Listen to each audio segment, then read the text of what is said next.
बोलिए जगत जननी गौ माता की जय। बोले श्री नंदी भगवान की जय। बोले श्री बैल भगवान की। बोले श्री बछड़ा भगवान की। बोले श्री बछड़ी भगवान की।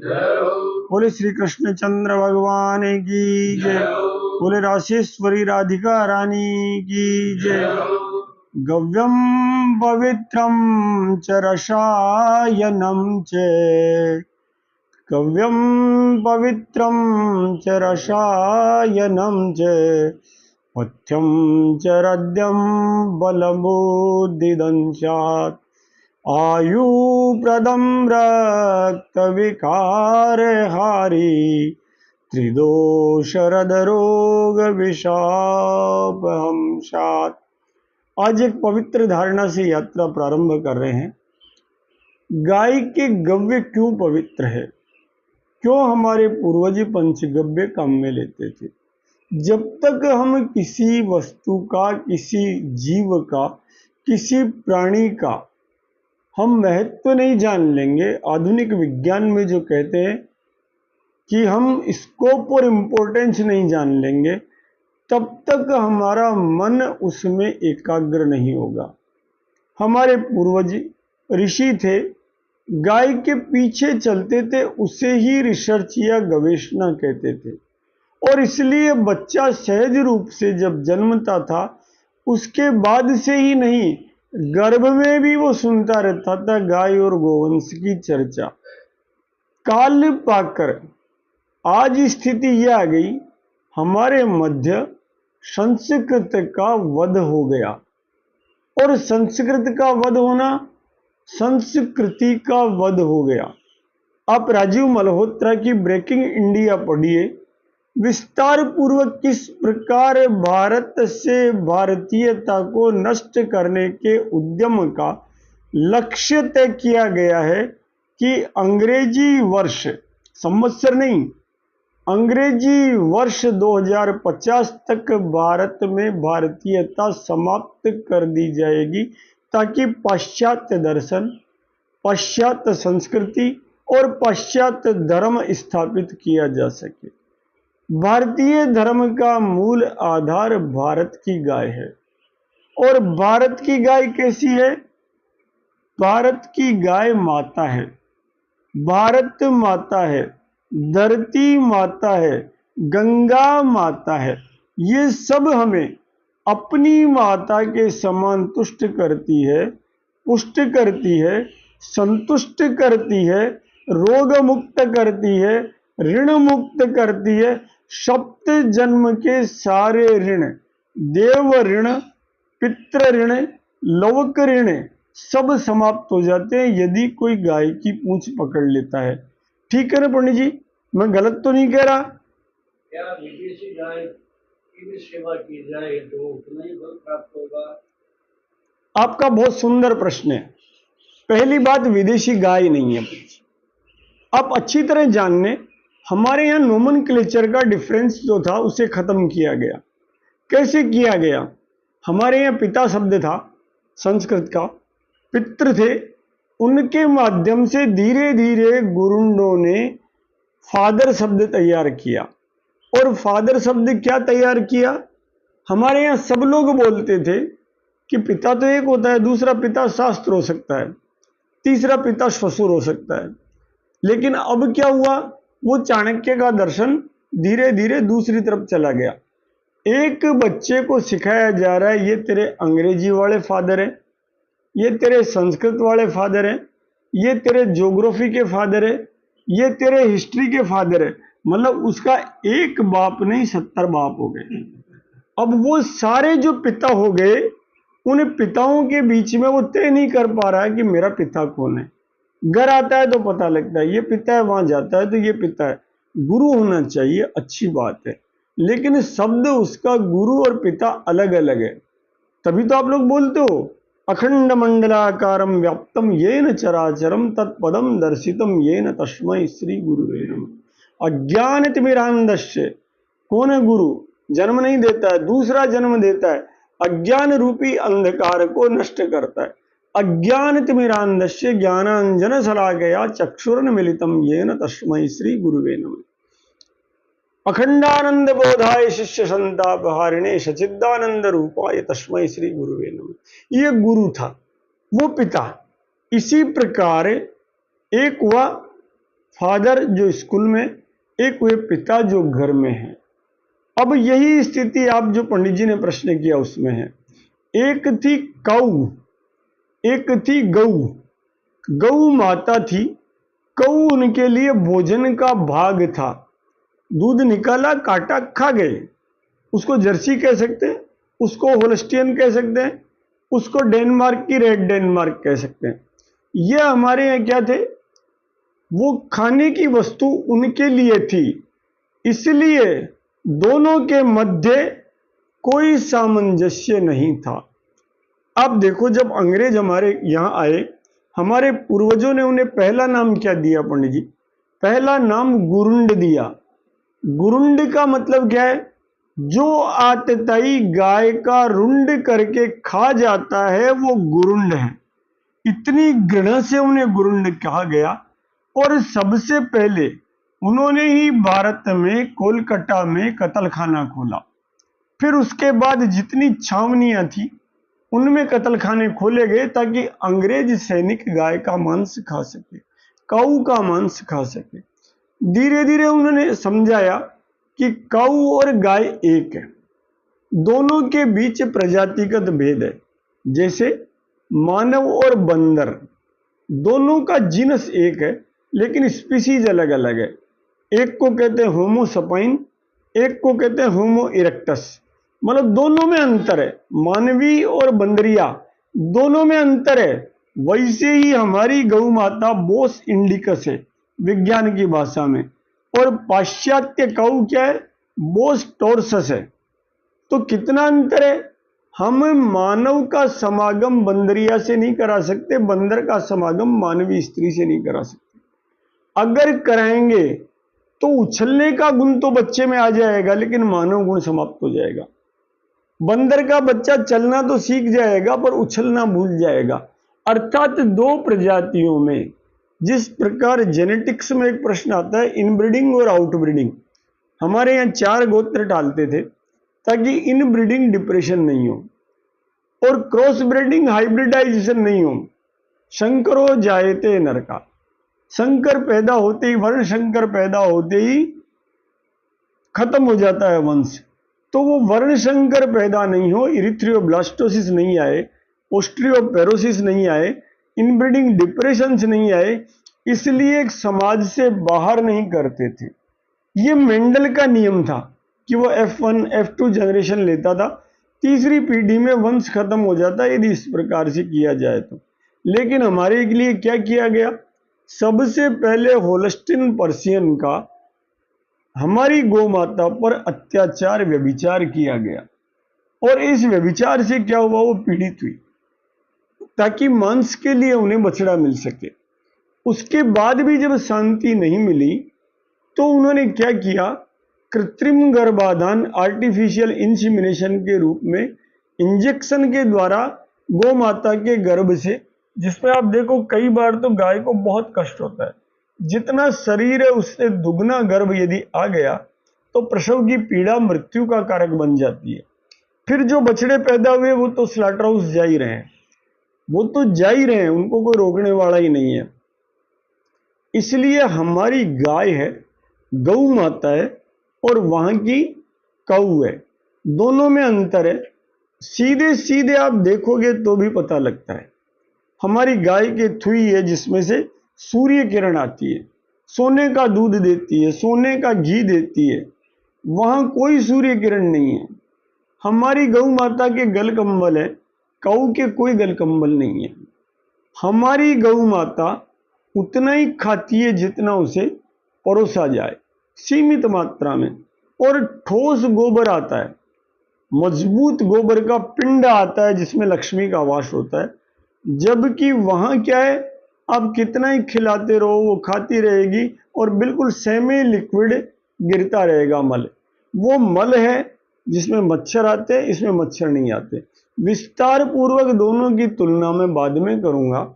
आज जो गोवंश का गूढ़ रहस्य है उसको हम उल्टे क्रम से चल रहे हैं। जिस प्रकार से वाल्मीकि ने उल्टा क्रम किया, राम राम की जगह मरा मरा का जप किया, वो इसलिए किया क्योंकि रकारो ज्ञानवाचक है, अकारो वैराग्यवाचक है, मकारो भक्तिवाचक है।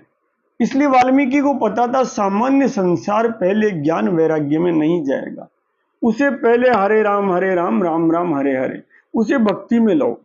मकारो भक्तिवाचक है, जब भक्ति करेगा तो वैराग्य आकार की धारणा अपने आप हो जाएगी, आकार की धारणा होगी तो ज्ञान स्वतः प्रकट हो जाएगा, वाल्मीकि रामायण गायत्री के माध्यम से बन जाएगी। यही क्रम आज हम धारण कर रहे हैं। शनै शनै हम अपने साथ पंचगव्य के गुण सीखेंगे, पंचामृत के गुण सीखेंगे, किस प्रकार बना सकते हैं, किस प्रकार उन्हें खा सकते हैं, क्या लाभ ले सकते हैं। जब गाय की पूंछ पकड़ने से वैतरणी पार हो जाती है तो शरीर तो स्वस्थ रहेगा ही रहेगा। किस प्रकार हम प्रमेह से लड़ सकते हैं, किस प्रकार हम कैंसर से लड़ सकते हैं, किस प्रकार हम ट्यूबरक्लोसिस से लड़ सकते हैं, किस प्रकार मानसिक अवसाद से लड़ सकते हैं। सबसे पहले अभी जो हम चर्चा कर रहे हैं, क्योंकि शुरू में पेड़ की जड़ की चर्चा करोगे तो मन रमण नहीं करेगा। रसो वेश है, नारायण रस में है, रस पैदा नहीं होगा। रस किस में पैदा होता है? निगम कल्प तरोर गलितम फलम। सबसे पहले जो फल है उसमें रस पैदा होता है। तो गाय का फल क्या है? गोवंश का फल क्या है? गाय का घी। सार क्या है? गाय का घी। लक्ष्मी युक्त क्या है? गाय का घी। बताऊंगा आपको एक एक कदम पे। सूर्य युक्त क्या है? गाय का घी। तो आज हम गाय के घी की अध्ययन करेंगे, जानेंगे चरक क्या कहते हैं, जानेंगे सुश्रुत क्या कहते हैं, जानेंगे किस प्रकार अन्यान्य ऋषि ब्रह्मवेद पुराण में कहते हैं, जानेंगे कृष्ण खंड में क्या मिलता है, जानेंगे मानस में क्या मिलता है। घी के विषय में हम जानते जाएंगे, घी कैसे बनता है ये जानेंगे, और साथ में जानते जाएंगे कि घी से क्या बन सकता है। तभी तो कहा है पंचगव्य प्राशनम महापातक नाशनम। सारे पाप नष्ट हो जाते यदि कोई पंचगव्य का पान करे तो। कृष्णाय वासुदेवाय हरे परमात्मने, कृष्णाय वासुदेवाय हरे परमात्मने, प्रणत क्लेशनाशाय गोविंदाय नमो नमः। और कोई प्रश्न पंडित जी?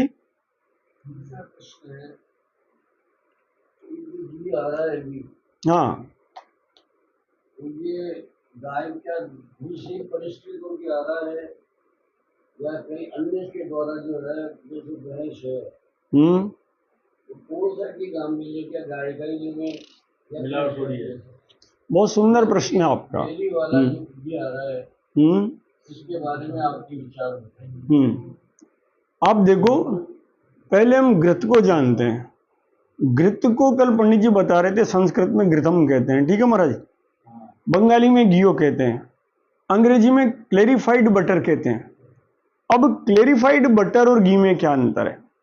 हमारे यहाँ भी कच्चे दूध से घी बनाने का विधान है। हमारे यहाँ शास्त्रों में विधान मिलता था, कच्चे दूध से घी बनाते थे, लेकिन वो बहुत सीमित मात्रा में कच्चे दूध का जो घी था। अन्यथा हमारे यहाँ घी का अलग अलग विधान है। कैसे घी बनता था हमारे यहाँ? हमारे यहाँ घोड़ी से दूध प्राप्त करते थे, हमारे यहाँ भेड़ से दूध प्राप्त करते थे, हमारे यहाँ बकरी से दूध प्राप्त करते थे, और दूध हमें गाय से प्राप्त होता था। हमारे यहाँ मातृशक्ति से दूध प्राप्त होता था बच्चे को। हमारे यहाँ ऊँटनी का दूध होता था, हमारे यहाँ हिरणी का दूध होता था। 8 प्रकार के घी शास्त्रों में वर्णित है। उन 8 प्रकार के घी में यद्यपि माँ का दूध सर्वोत्तम है, लेकिन माँ के दूध का घृत नहीं बना सकते, उसे निकाला नहीं जाता, वो बच्चे के पोषण के लिए होता है। गाय का घी सर्वोत्तम माना गया है। भैंस का भी ले सकते हैं, लेकिन होल्स्टीन और जर्सी का दूध घी के योग्य नहीं है। आंग्ल भाषा में शुरू में जैसे आपने देखा पंडित जी, यूकेलिप्टिस आया, हमने बहुत जल्दी लगाया, धीरे धीरे हमारे किसान समझदार हैं इन वैज्ञानिकों से। ये तो सब वैसे हैं, ऊंट की पूंछ जैसे ऊंट बंधो ऊंटन की सी कतार चली है, कोई पता ही नहीं है कहाँ जा रहे हैं। ये सर्वाइवल ऑफ फिटेस्ट कहते हैं कि डार्विन का सिद्धांत है। हमारे यहाँ तो कहते हैं सर्वे भवन्तु सुखिनः सर्वे सन्तु निरामया सर्वे भद्राणि पश्यन्तु मा कश्चित्। हमारा अलग है, हमारी सनातन संस्कृति कहती है 84 लाख जीव साथ साथ रहते हैं, हर एक का भोजन अलग अलग है, हर एक का भोजन अलग अलग है। कोई सूर्य से थाली 15 करोड़ किलोमीटर से लेके खा रहा है पीपल का पेड़, आम का पेड़, तो कोई बैठकर रोटी खा रहा है। पितृदेव प्रेत देव सब केवल घ्राण से वायव्य शरीर है, भोजन कर रहे हैं। कोई अग्नि से भोजन कर रहा है, कोई जल से भोजन कर रहा है, मछलियां बड़े ठाट से कर रही। कोई कंपटीशन नहीं है, there is no competition among species. और इनके क्या है, वो कहते हैं केवल सर्वाइवल ऑफ फिटेस्ट, सर्वोत्तम जिएगा बाकी सब मरेंगे। कितना खोटा सिद्धांत है, सब मर जाएंगे। और हमारे नन्हे नन्हे बच्चों को सिखा रहे हैं बैठ के, rain rain go away come again another day, बारिश बारिश वापस जाओ, आज नहीं तुम कल फिर आओ। पूरे भारत में अकाल पड़ गया, करोड़ों निष्पाप बच्चे बोल रहे हैं। ये संस्कृति का वध है, ये संस्कृति का वध है। इसलिए हमने सोचना चाहिए कि अगर घी खाना है तो बड़ा शुद्ध खाना है, मत खाओ घी अगर आपको गाय का घी नहीं मिलता है तो। वैसे हमारे यहाँ गाय का घृत होता है, महिषी का घृत होता है, भैंसी का, अजा का घृत होता है, बकरी का घी होता है, सबके गुण अलग अलग है। आपके भेड़ का घृत होता है, आपके ऊंटनी का घी होता है, आपके अश्वनी का घृत होता है, हाथी की पत्नी का घृत होता है, नारी का घृत भी होता है, कच्चे दूध का घी भी बनता है और पुराण घृत भी होता है। कोई एक्सपायरी डेट नहीं है, no expiry date by our ancestors. आज FSSAI कर रही है, इतने साल में खराब हो जाएगी ये चीज, इतने महीनों में ये खराब हो जाएगी। घी जितना पुराना, 1 वर्ष पुराना पुराण घृत है, उसके बाद 100 वर्ष पुराना घृत यदि है तो कुंभ सर्पी घृत है, और 100 वर्ष से अधिक पुराना है तो पुराण महाशपी घृत कहा जाता है। कितना ही पुराना हो लाभ देता है, अलग अलग गुण है। होल्स्टीन जर्सी का घी नहीं बन सकता, घी जैसी चीज बन जाती है ठीक वैसी है। कोई आपकी थाली में मक्की की लापसी की जगह गधे की लीद रख के कहे ये वैसी ही दिखती है भैया खा लो, तो आप खाओगे क्या? इतना अंतर है। गाय का घी विपाक में मधुर होता है, ठंडी प्रकृति का होता है, आपको वात और पित्त का शमन करता है, विष का शमन करता है। सर्प विष में पहले घी पिलाते थे हमारे, ताकत देता है। अभी बताऊंगा आपको कि ब्याह से पहले घी पी रहे हमारा अच्छा लाडा क्यों बोलते थे, बहुत बड़ा गुण था इसमें। वही भैंस का घी भी स्वादिष्ट होता है बड़ा, लेकिन पित्त का विकार भी हरता है। शीतल है लेकिन छाती में कफ बढ़ा देता है, मेद बढ़ा देता है और हृदय का आघात बढ़ा देता है। इसलिए हमारे पूर्वज कहते थे अभक्षम महिषाणाम च दुग्ध दधि घृतम तथा स्वास्तिकम च तक्रम विप्राणाम नवनीतकम। ब्रह्म वैवर्त पुराण कहती है कि सुनो, ये घी अच्छे तो होते हैं भैंस का, बकरी का, भेड़ का, लेकिन विप्र लोगों को इस घी को देवताओं के यजन में काम नहीं लेना चाहिए, केवल भारतीय गाय का घी काम लेना चाहिए। अभक्षम, देवताओं के लिए अभक्ष्य है, जो पंडित जी का प्रश्न था, खाने योग्य नहीं है। महिषाणाम, भैंसी का और बकरी का और भेड़ का, क्या क्या, दुग्ध दही घृतम यथा, तक्रम भी नहीं है खाने योग्य, ये देव यजन में काम नहीं लेनी चाहिए। इसी प्रकार अमरायोपज्जानी गव्यम दधी पयोघृतम महिषे चाविक छागमय सियम मुदाहतम। वराह पुराण कहती है भैंसी का, भेड़ी का, छाग बकरी का ये जो घी है, ये दूध है, ये दही है। होल्स्टीन जर्सी तो छोड़ो, केवल गाय का दूध ले, उसका दही जमो, उसको बिलोवो, बिलोने के बाद उससे जो घृत निकले, सोहमश्रम इति वृति अखंडा दीप शिखा सोई परम प्रचंडा। तो परम प्रचंड दीप पैदा होगा क्योंकि वो सोने से युक्त है, अन्यथा काम में नहीं लेते हैं। देव पूजा में जो है जी, क्या भैंस का घी काम में नहीं लेना चाहिए? यथा संभव है, कम से कम होल्स्टीन और जर्सी का तो A1 मिल्क का तो बिल्कुल नहीं लेना चाहिए, अन्यथा भैंस का और इनका हल्का माना जाता है। क्योंकि शास्त्र क्या कहता है, उत्तमम गोघृतम प्रोक्तम। पंडित जी, गोघृत उत्तम है, उत्तम मध्यम अधम। अधम का मतलब नीचा नहीं, अधम का मतलब हल्का है, त्याज्य है। तो हमारे कहते हैं उत्तमम गोघृतम प्रोक्तम मध्यमम महिषी भवम।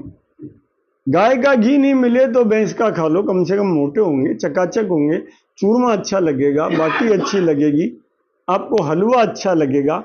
नहीं खाना चाहिए क्योंकि हृदय घात होता है, हार्ट अटैक होता है, हार्ट कोलैप्स होता है, 72,000 नाड़ियों में ब्लॉकेज जम जाते हैं। गाय का घी कतई नुकसान नहीं करता, इसलिए उत्तमम गोघृतम प्रोक्तम। वर्तमान युग है ना, अयम तो युग धरणा नाम वर्तते कश्य दूषणम।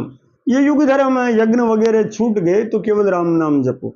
वैसे ही आपको अयम ही युग धर्माणाम, आप एकदम कह दोगे कि गौघृत आना है तो नहीं आ पाएगा।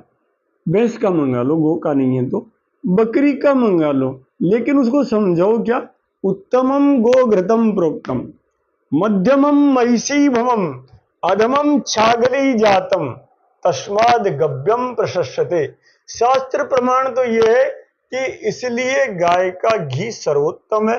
दुर्भाग्य क्या हो गया, पूरी दुनिया में जो डिब्बा बंद घी आता है वो सबसे बड़ा जहर है, क्योंकि ये 99% फूड पैकेजिंग से जो घी आता है, चूंकि मैंने देखा है फैक्ट्रियों में, मंडी सेक्रेटरी रहते हुए सरकारी सेवा में हूं तो देखा है खूब, इसमें स्विट्जरलैंड का बटर ऑयल आता है, एक पाम ऑयल या वनस्पति तेलों को हाइड्रोजनेटेड करते हैं। हाइड्रोजन अगर आप पानी के रूप में लो तो बहुत पवित्र है H2O, लेकिन अगर बम के रूप में लो तो मार देगी। तो ये शरीर में जाता है तो बम फोड़ता है, आपको कैंसर देता है, आपको दंतक्षय देता है, आपको ऑस्टियोपोरोसिस देता है, आपको जल्दी ही बूढ़ा कर देता है। इसलिए जो हम नहीं खा सकते वो मेरा कानूड़ा कैसे खाएगा, वो बालाजी कैसे खाएंगे। देवताओं को हवन में जो आप घी काम में लेते हो, वस्तुतः अलग अलग शरीर है पंच महाभूतों के। हमारा शरीर पृथ्वी तत्व से बना है, स्थूल है, इसलिए हमें रोटी चाहिए, बाटी चाहिए, आप देखते हो, और नहीं तो सेगारी हलवा चाहिए हमको, जबकि जल में भी अन्न होता है। आप अम्बरीश का उपाख्यान भागवत के 9वें स्कंद में पढ़ें, आपको जल का पान करने से भी कृत्या लग जाती है। पंडित जी चकाचक हलवा खाते हो, खोटा काम हो जाता है। वैसे उदार चरित्र नाम तू तदेव्रतम, उदार चरित्र वाले हो, बाजरे की रोटी खाओ। कब खाना चाहिए और कब नहीं खाना चाहिए? कब नहीं खाना चाहिए, बहुत महत्वपूर्ण प्रश्न है आपके प्रश्न में। एक बहुत महत्वपूर्ण चीज है, घी कब खाना चाहिए और घी कब नहीं खाना चाहिए। पहले तो हम घी को समझ चुके अब तक कि घी क्या है, घी के बारे में जान चुके हम कि घी क्या है। अब घी कब खाना चाहिए, बच्चा जब पैदा होता है तब से लेकर घी खाना शुरू करें।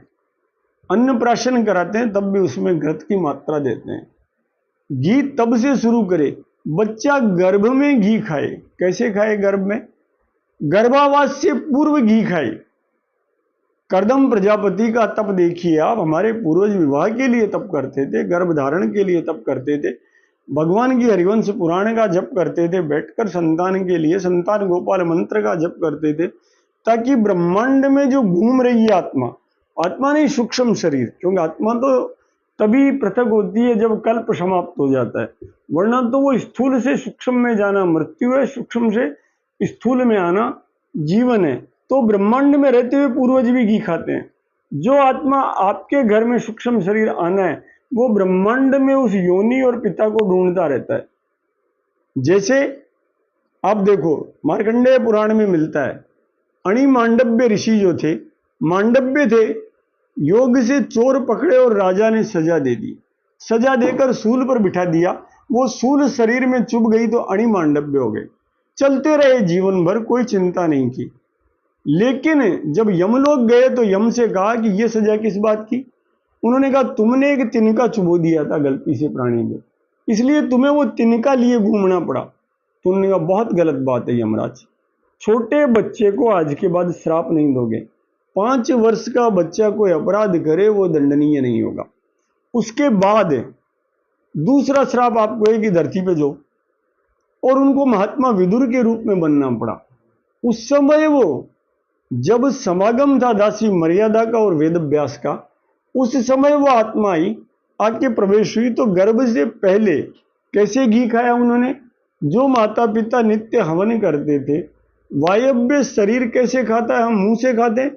वायव्य शरीर केवल श्वास लेता है और तृप्त हो जाता है। जैसे पेड़ पौधे हैं, केवल सूर्य को देखते हैं, 15 करोड़ किलोमीटर से थाली आ रही है, बाहर देखो 17 थाली तो मेरे घर में आ रही है। अब वो 17 थालियां मुझे नहीं दिख रही, लेकिन लगातार सूर्य से भोजन ले रहे हैं, कहीं नहीं जा रहे। खड़े हैं तो भी भगवान भोजन दे रहा है, उड़ रहे हैं तो भी वायव्य शरीर को ग्रहण से भोजन मिल रहा है। इसलिए हमारे यहाँ प्रज्वलित अग्नि में भोग दिया जाता है, बंद अग्नि का भोग प्रेत तत्व ग्रहण कर लेते हैं। इसलिए पितरों को देवताओं को भोग जब भी दिया जाता है, अग्नि प्रज्वलित होनी चाहिए, नीचे नहीं गिरना चाहिए भोग। जो नीचे गिरेगा वो शिवाज्ञा से प्रेत ग्रहण करेंगे, उनको भी तो भोजन चाहिए।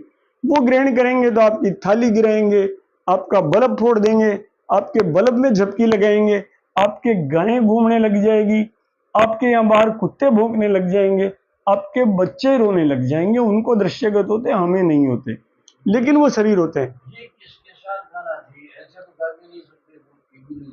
हाँ, अब घी किसके साथ खाना चाहिए, किसके साथ नहीं खाना चाहिए? पहला प्रश्न था आपका बड़ा महत्वपूर्ण था, घी कब खाना चाहिए? तो पहला हुआ गर्भ से पहले खाओ। फिर जो गर्भिणी स्त्री है वो क्या करे? चांदी के बर्तन में रोजाना दूध जमाए, उसमें शीतलता चाहिए। वो बड़ों के चरण दबाए, स्त्रियों के, चंद्रमा पुष्ट होगा, शीतलता रहेगी, गर्भ सुरक्षित रहेगा। और उसके साथ चांदी के बर्तन में जमा करके उस घी को दलिये में पका कर खाएं। सीधा घृत नहीं खाएं, शरीर पे भार पड़े। और उसके साथ बढ़िया उस छाछ को, दही को चांदी की चम्मच से लेती रहे, और साथ में कृष्णाय वासुदेवाय देवकी नंदनाय च नंद गोप कुमाराय गोविंदाय नमो नमः, इसका जप करती रहे। तो मोटरसाइकिल चलो गर्भ नहीं गिरेगा, जम के काम करो गर्भ नहीं गिरेगा, उसका गर्भ की रक्षा हो जाएगी यदि उसने चांदी के बर्तन का घी खाया। जन्मते ही अन्नप्राशन करे। उसके बाद प्रसूति का जब 10 वर्ष बाद कमरे की देड़ी उलांगती है, तब घी की लपसी बन के खाए। कब उलांगती है वो? जिस दिन आप नहावन बोलते हो, उससे पहले नीम की पत्ती लगी रहती है उसके घर के बाहर, ताकि आसुरी शक्तियां अंदर प्रवेश नहीं करे। एक खड़ग रखी रहती है ताकि आसुरी शक्तियां आए तो उसके पूर्वज खड़ग का वार करके उन्हें नष्ट कर सके, वो स्त्री बाहर नहीं आती। उस वक्त घी खाओ। फिर उसके बाद घी कब खिलाओ बच्चे को? उसकी माँ के माध्यम से, अभी सीधे नहीं खिलाना है, माँ के माध्यम से। जब वो गृह निष्क्रमण संस्कार होता है उसका, जिसको हम जलवा पूजन कहते हैं, आज वो मातृ शक्ति बाहर जाती है, 4 औरतें ऊपर कपड़ा लगाती है ताकि बाहर आसुरी शक्तियां अटैक नहीं करें। फिर वो देव स्थानों पर जाती है, गांव के मंदिरों पे, फिर जल स्थान पर जाती है, फिर बच्चे को सूर्य का दर्शन कराती है पहली बार सायंकाल में, फिर तारों का दर्शन कराती है, चंद्रमा का दर्शन कराती है कि देख बेटा ये सब है। और उसके बाद वापस आओ, फिर वही मांगलिक लापसी, वही चावल, अक्षत अनब्रोकन राइस, बिना टूटा हुआ चावल, उसको खाएं। फिर उसके बाद अन्नप्राशन करें। फिर उसका जब जड़ूला करें उस वक्त बढ़िया चकाचक खाओ, उस वक्त बच्चे को भी घी खिलाओ, और कंटिन्यू उसको विदाउट एनी स्टॉपेज उसको घी खिलाते रहो। क्योंकि घी में बहुत गुण है, आपको मैं बताऊंगा। गाय का घी, घी का मतलब भारतीय गाय का घी, भारतीय गाय का घी जब भी वो पाठशाला में जाए, बढ़िया उसको हलवा खिला के भेजो, बढ़िया उसको मोदक बना के खिलाओ। बड़ा हो जाए तो उड़द की दाल के लड्डू खिलाओ, छोटा है तो सामान्य मूंग की दाल के लड्डू खिलाओ। विवाह योग्य हो गया, उड़द की दाल के लड्डू खिलाओ। वृद्ध है तो मेथी के लड्डू खिलाओ, अर्थात आयु के प्रत्येक खंड में। और अगर घी नहीं मिले गाय का तो क्या करो? रूखी सूखी खाए कर ठंडो पानी पीव, जर्सी घी मत खाई जे मर जावे लो जीव। जर्सी होल्स्टीन का घी मत खाओ, मर जाओगे, कैंसर हो जाएगा। मृत्यु से डरो, ये काल के गाल में ले जा रहा है, असमय कैंसर दे रहा है, इसलिए ये मत खाओ। बटर ऑयल मत खाइए, दुख पावे लो जीव। ये जो डब्बे में घी है ना, ये बटर ऑयल, बता रहा हूं महाराज, बता रहा हूं, ये प्रश्न आपका उत्तर बताता हूं अभी मैं। बटर ऑयल मत खाइए, दुख पावे लो जीव, दूल्हा जिद कर खाइए, देसी गो को घी। अगर ब्याह हो रहा है तो घी खाओ गाय का। हमारे यहाँ गाय में भी अलग अलग घी है। काली गाय का घी अलग परिणाम देता है, मिश्रित वर्ण की गाय का अलग परिणाम देता है, सफेद गाय का घी अलग परिणाम देता है। इसी प्रकार बाखड़ी गाय का घी अलग परिणाम देता है। जो ब्याही है थोड़े दिन बाद उसका घी अलग परिणाम देता है। लेकिन अभी इतनी गहराई में जाओगे तो हम कर नहीं पाएंगे। केवल एक कदम बढ़ा लें कि घी खाना है तो गाय का, नहीं खाना है तो रूखी सूखी खाए के ठंडो पानी पीवे। बिल्कुल रूखी रोटी खाओ कि भैया नहीं मिले तो घी नहीं है, हम ये क्लेरिफाइड बटर नहीं खाएंगे। क्लेरिफाइड बटर क्या होता है महाराज? वनस्पति ऑयल, पाम ऑयल, इन सब से क्या करते हैं, तेल तिरता है, घी जमता है, दोनों में अंतर है। इसलिए वो क्या करते हैं, उसको तेल को हाइड्रोजनेटेड करते हैं। हाइड्रोजनेटेड करने से वो जो तेल है वो जम जाता है, घी जैसा दिखता है। घी नहीं है, गधे की लीद है, मक्की की लापसी जैसी दिखती है आपको। अब आप क्या करोगे, आप खा के देखो। हमारे यहाँ जब चूल्हे पर हलवा बनता था तो 3 घरों में घी की खुशबू से पता लग जाता था कि आज पंडित जी के घर शीरो बन रहे हो, आज दूनी चीनी को शीरो बन रहे हो। अब हालत क्या है, आप कढ़ाई में राम बाबू नाक डिबोले अपना तो भी खुशबू नहीं आती, नाक जल जाता है। तीसरे गस्से में गले में अटक जाता है। फिर नुकसान क्या हुआ, लाभ के लिए लोगों ने इसमें वनस्पति ऑयल के साथ साथ जानवरों की चर्बी डालनी प्रारंभ कर दी। अज्ञानता से हो, स्वार्थ से हो, क्यों अर्थ प्रधान युग है, कलयुग है, पशुओं की चर्बी डली। वो पशुओं की चर्बी जब हम खाते हैं तो सोचो कितनी गति खराब होगी। अनायास ही हम मांसाहारी बन गए। मांस से जो मुझे खाएगा समय आने पर मैं उसे खाऊंगा, यही तो मांस है महाराज। तो हम मांसाहारी बन गए, तो हम मत खाओ ना, रूखी खाओ आप। इसीलिए मैंने कहा जल भी अन्न है, हम जितना कम खाएंगे। घी कैसे खा सकते हैं? घी हम मुंह से खा सकते हैं, घी हम नाक से खा सकते हैं, घी हम नेत्रों से खा सकते हैं। जब कोई हलवा बना रहा है तो हम तड़पते हुए उसको देख सकते हैं, क्या शानदार बना है, खा सकते हैं। घी हम कानों से खा सकते हैं, अभी आप कानों से गाय का घी खा रहे हो बैठ करके। घी हम त्वचा के रोम रोम से खा सकते हैं, मसाज से खा सकते हैं। घी हम नाभि मंडल से खा सकते हैं। घी डालो, बड़ा आराम मिलेगा। नासिका में 2 बूंद घी की डालो, आपका ब्लड प्रेशर ठीक होने लग जाएगा थोड़े ही दिनों में।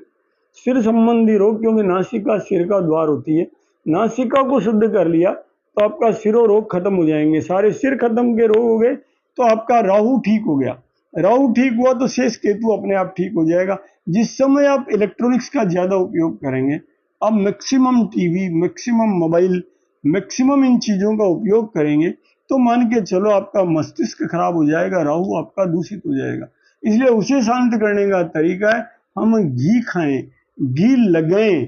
क्यों कि घी को लगाना भी उद्वर्तनम कफहरम वेदशय प्रविलायनम, उबटन लगाना घी की कफ का नाश कर देती है शरीर का। महाराज आप कफ से परेशान हो, लगाओ घी की मालिश करो छाती पे डेली, देसी घी नाक में डाला, छाती पे मालिश करो। मैं नहीं कह रहा, शास्त्र कह रहा।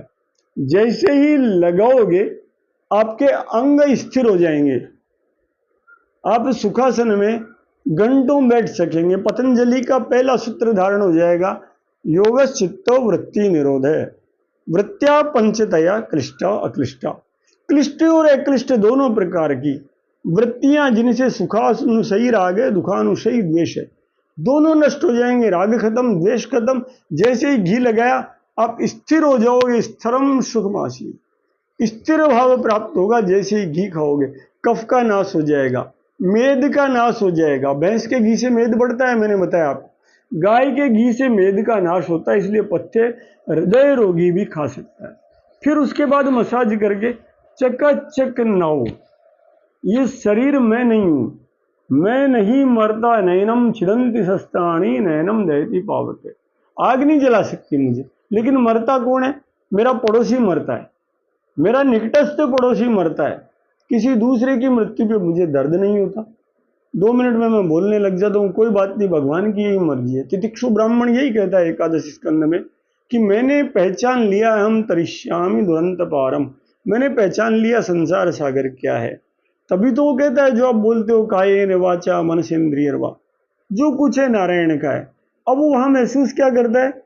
मेरे बुखार नहीं हुई, मेरे शरीर के बुखार हुई, मतलब मेरे किसी पड़ोसी के बुखार हो रही है। मेरे कैंसर नहीं हुआ, मेरे पड़ोसी के कैंसर हुआ है।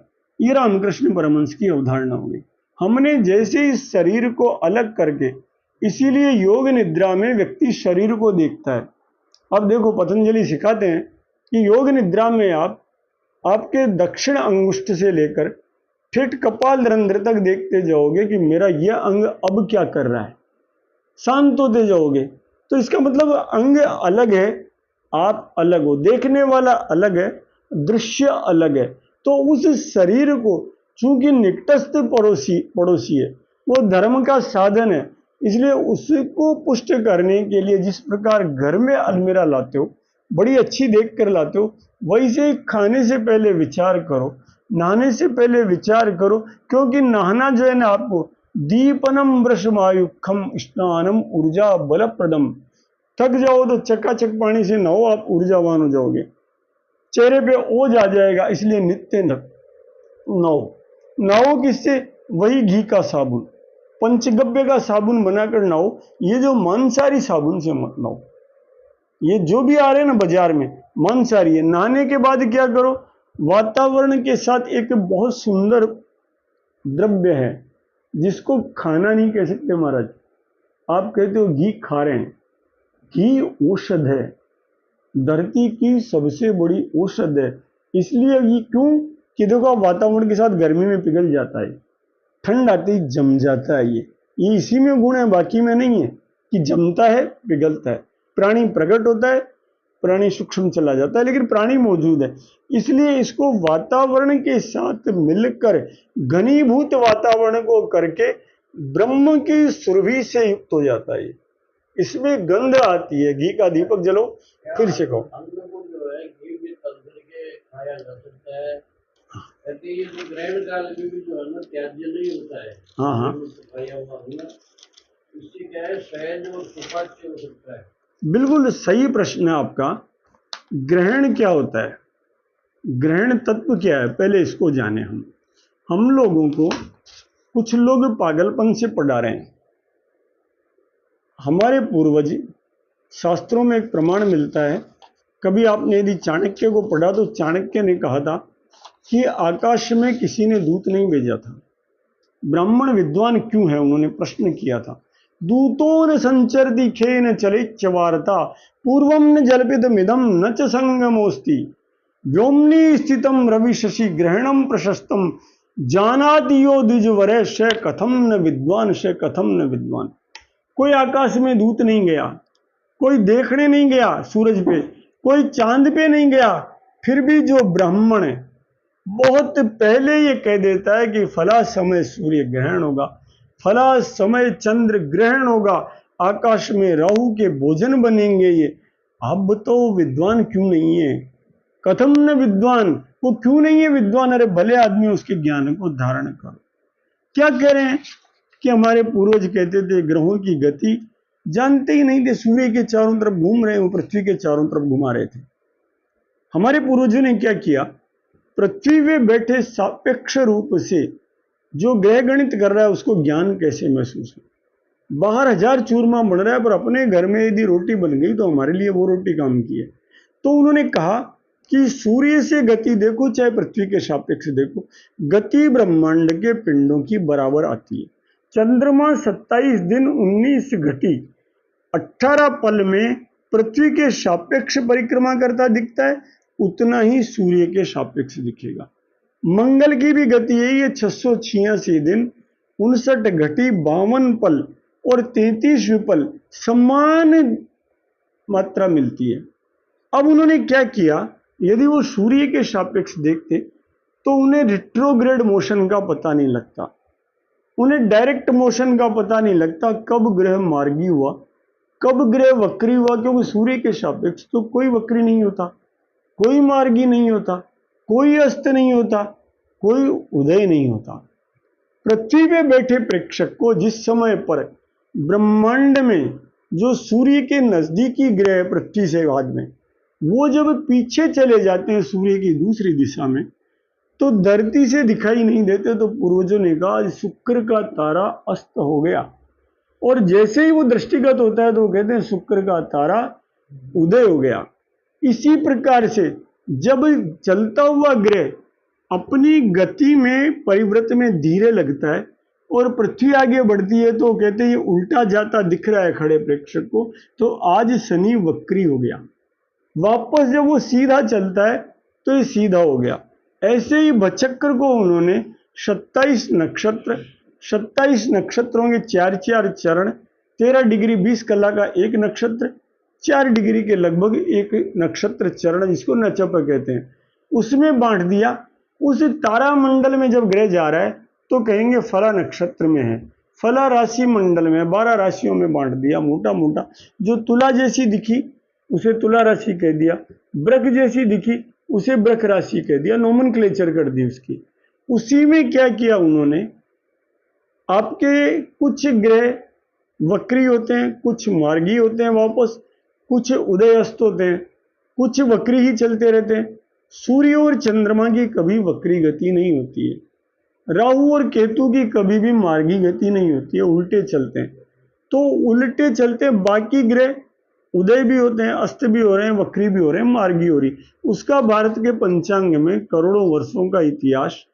एक तरफ आपकी अंग्रेजी परंपरा है जिसमें कोई नहीं जानते, जून नवंबर जानिए। क्यों जानिए भाई, बता तो सही, क्यों विज्ञान के युग में विज्ञान का अपमान कर रहा है। ओक्टा का मतलब 8 होता है, अक्टूबर 10वां महीना है। दिमाग खराब है क्या? जिनको महीनों के नाम सही रखने नहीं आए वो क्या सिखाएंगे। नव का मतलब 9 होता है, नवंबर 10वां महीना है, क्यों सिखा रहे हो बैठ करके गलत चीजें हमें। अब उसको पृथ्वी के केंद्र को मानो चाहे आकाश के केंद्र को मानो, गति बराबर है।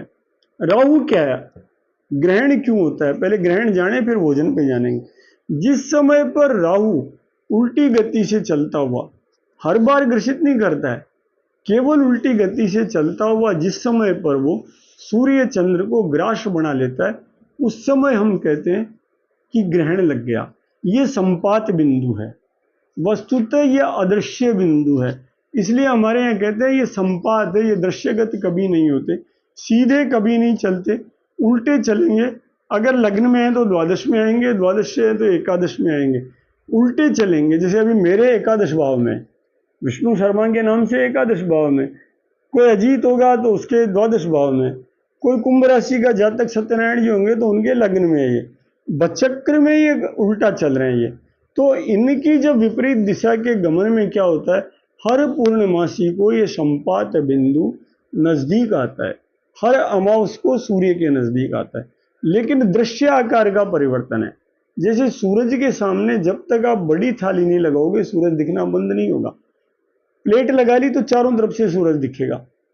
तो आपको पूर्ण ग्रहण, खंडग्रास ग्रहण, बिना ग्रहण ये अमावस मिलती रहेगी, चंद्रमा मिलेगा। सूर्य का दृश्य आकार क्या है, यहां से आपके सूर्य का आकार 31 डिग्री 31 कला से लेकर 32 डिग्री तक होता है। इसी प्रकार चंद्रमा का दृश्य आकार क्या है, आकार नहीं केवल दृश्य आकार की बात कर रहा हूं, पृथ्वी पर खड़े प्रेक्षक को जो दिखता है 29 डिग्री 22 कला होता है। अब जिस समय वो 5 डिग्री का डिफरेंस रहता है तब तक पूर्णिमा को आपको ग्रहण नहीं दिखता। जब वो दृश्य आकार को कवर कर लेता है तो उस समय नभमंडल पर राहु छा जाता है। बाल समय रवि बख्श लियो तब तीनों लोग भयो अंधियारो। काहू से किसी से ये दुख दूर नहीं किया गया। उस समय हम क्या करते हैं, जितना भी हमारा भोजन है उस भोजन को हम क्या करते हैं, सुरक्षित कर देते हैं, इधर हटा देते हैं, गाय को, कुत्ते को, किसी को दे देते हैं। अन्यथा क्या करते हैं, उसमें डाब डाल देते हैं ताकि डाब के कारण वो दूषित नहीं हो। और मोक्ष जनित काल जब तक नहीं आता, स्नान आदि नहीं करते, तब तक कोई भोजन नहीं करता। उसका निर्धारित सूतक समय होता है, उसमें केवल बाल, वृद्ध और रोगी 3 लोगों को भोजन करने की छूट होती है। वो कैसा भोजन करें? वो जल पी सकते हैं, वो गाय का दूध पी सकते हैं, बहुत हल्का भोजन कर सकते हैं, कुसा डाल के रखे उस भोजन में भी। और उसके बाद ग्रहण काल में तो उनको भी नहीं करना चाहिए, क्योंकि उदय केतु समहित सबही के, कुंभकर्ण सम सोवत नीके। राहु केतु सोते हुए अच्छे लगते हैं, जागते हैं तो चौपट कर देते हैं, और उस समय वो जागे हुए रहते हैं। उस समय केवल भूत बामन भैरव बचा सकते हैं। ओम ह्रीम बटुकाय आपद उद्धारणाय कुरु कुरु बटुकाय ह्रीम ओम स्वाहा करो तो बच जाओगे, वरना नहीं बच सकते। मंत्र जप का श्रेष्ठ समय इसीलिए ग्रहण माना है। अब ग्रहण काल से कैसे बचें? केवल और केवल गाय का दूध, भारतीय गाय का दूध ग्रहण से दूषित नहीं होता। केवल और केवल गाय का दही दूषित नहीं होता। केवल और केवल गाय का घी दूषित नहीं होता। इसलिए अन्न को उनमें डुबो दें। पहले ही अगर घी पड़ा है और घर में पड़ा है अन्न, तो उसके चकाचक लाडू बना लें, उसके पराठे बना लें, उसका सीरा बना लें। और क्या बनाना है राम बाबू जी से पूछ लें, वो चीजें बना ले। उसकी दूध की खीर बना ले, उसमें घी डाल दें। क्योंकि शास्त्र विधान क्या कहता है? आर्यनालम पयस्तक्रम दधि स्नेहज्य पाचितम मणिकस्तोदकम चेव न दृश्यद्र राहु सूतके। राहु का जो सूतक काल है, उसमें यदि आपने मणि डाल दी पानी में या भोजन में तो खराब नहीं होगा। दूध से उसको तैयार कर लिया तो नहीं होगा, दही से कर लिया तो तैयार नहीं होगा। राबड़ी बना सकते हो ग्रहण से पहले, खानी नहीं है ग्रहण में, बाद में खाओ, पवित्र रहेगी वो। उसको फेंकना नहीं है, खा सकते हो। क्योंकि राहु जनित दृश्येद्र राहु, राहु को देखने से जो सूतक लगता है सृष्टि को, जो हानिकारक विकिरण पैदा होते हैं, जो कैंसर क्रिएट करते हैं, वो कैंसर के कण आपके भोजन में नहीं आएंगे यदि आपने कंद मूल फलों में कुसा डाल दी, अथवा उनको पका लिया देसी घी में, गाय के घी में, और पका के रख लिया, तो आप चकाचक खाओ। ये घी का गूढ़ रहस्य आप धाप के खा सकते हो, क्योंकि घी खराब नहीं होता। घी क्या है? सृष्टि में भगवती लक्ष्मी का सार है। भगवती लक्ष्मी कहाँ विराजती है? अगली बार सुनाऊंगा कनकधारा।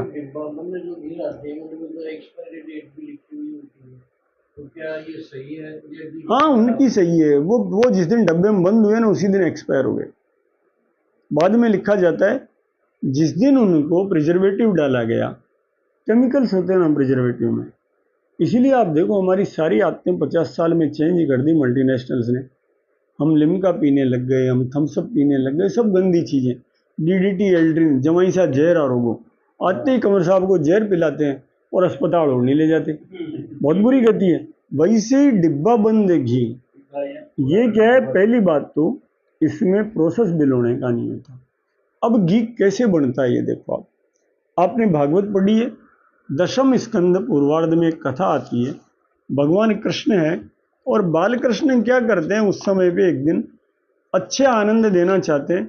गोवंश कंस के कारण नाश को प्राप्त हो रहा था, इसलिए भगवान कृष्ण क्या करते हैं, सब जगह चोरी करते हैं, दौड़ाते हैं। कैसी चोरी? ये चोरी नहीं, उनकी चोरी क्या है? हरे माखन चाखन हारे की, छवि माखन सी उर राखन सी, चित्त चोर नंदलाल जय जय कृष्ण हरे।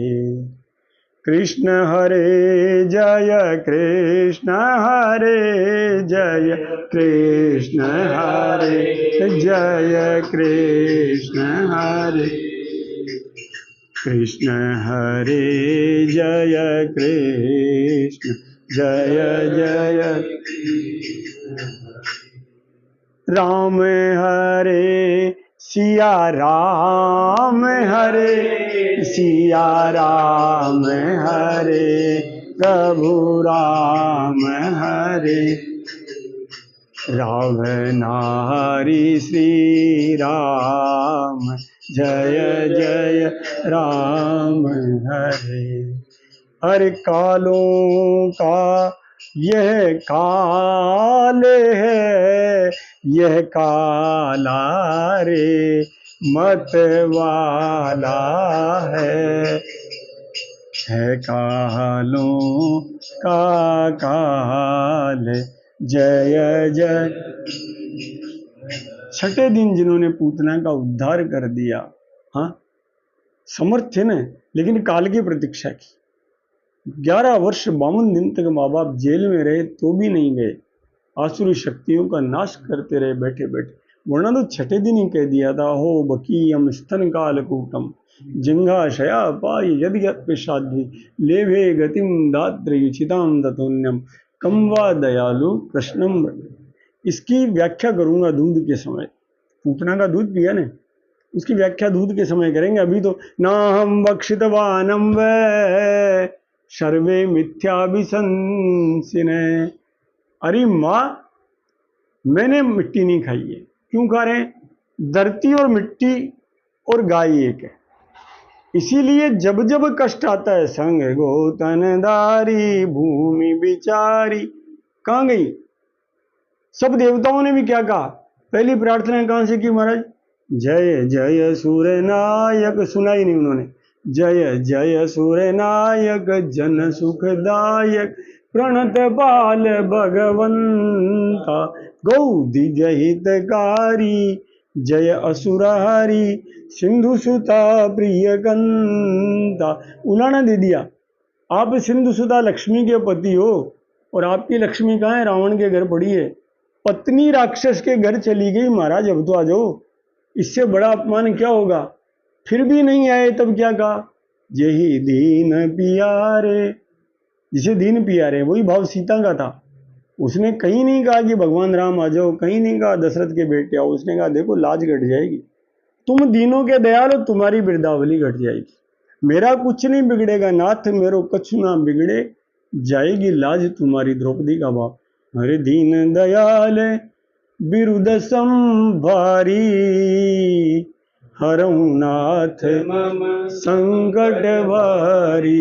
श्री राम जय राम जय जय राम, श्री राम जय राम जय जय राम, श्री राम जय राम जय जय राम, श्री राम जय ना।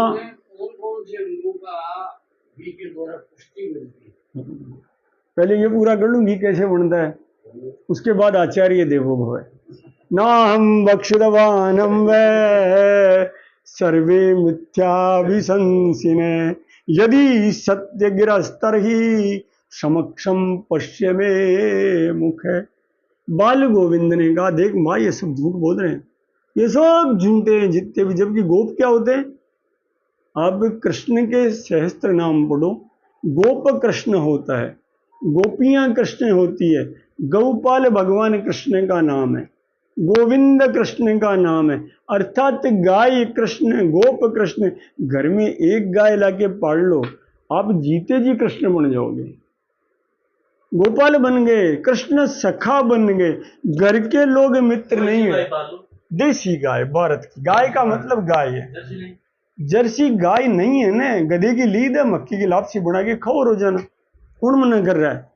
गाय का मतलब ही भारत की गाय, जिसकी पीठ पर थुई है, जिसके गल कंबल है, जिसके स्तन मंडल में जगन नारायण भगवान विष्णु विश्राम करते हैं।